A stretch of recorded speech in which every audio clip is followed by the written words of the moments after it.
বাঙালি police সদস্যরা সর্বপ্রথম সশস্ত্র প্রতিরোধ গড়ে তোলেন। এই ইতিহাস ভোলার নয়।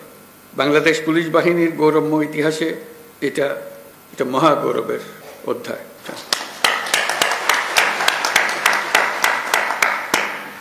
আজকের দিনে এই মহান মুক্তিযুদ্ধের শহীদ পুলিশ সদস্যদের আমি গভীর শ্রদ্ধা নিবেদন করছি। সর্বস্তরের মানুষের অধিকার, মর্যাদা, ন্যায় বিচার প্রতিষ্ঠিত হবে, কোনো বৈষম্য থাকবে না। যুগ যুগ ধরে এটাই ছিল মানুষের মহান আকাঙ্ক্ষা। এই আকাঙ্ক্ষা পূরণে জোর ভূমিকা রাখতে হবে আইন শৃঙ্খলা বাহিনীকে। স্বৈরাচারী শাসনামলের 15 বছরে দেশের পুলিশ বাহিনীকে দলীয় বাহিনীতে পরিণত করায় সমস্ত ব্যবস্থা ধ্বংস হয়ে গিয়েছিল। স্বৈরাচারের অবৈধ অন্যায় আদেশ পালন করতে গিয়ে পুলিশ বাহিনী ব্যাপকভাবে জনরোষের মুখে পড়ে।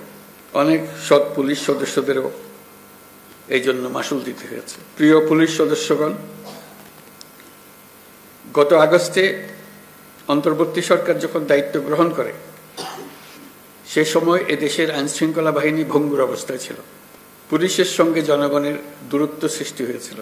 সরকার পরিস্থিতির উন্নতির জন্য যা কিছু প্রয়োজন সব রকমের ব্যবস্থা নিয়েছে। সড়ক মহাসড়কে বিশৃঙ্খলা ও জনদুর্ভোগ নিরসন, বিশেষ অভিযান পরিচালনা, অংশীজনের সাথে পুলিশের আন্তঃযোগাযোগ জোরদার করা, পুলিশ সদস্যদের মনোবল বৃদ্ধিতে প্রয়োজনীয় প্রণোদনামূলক ব্যবস্থা নেওয়া হয়েছে।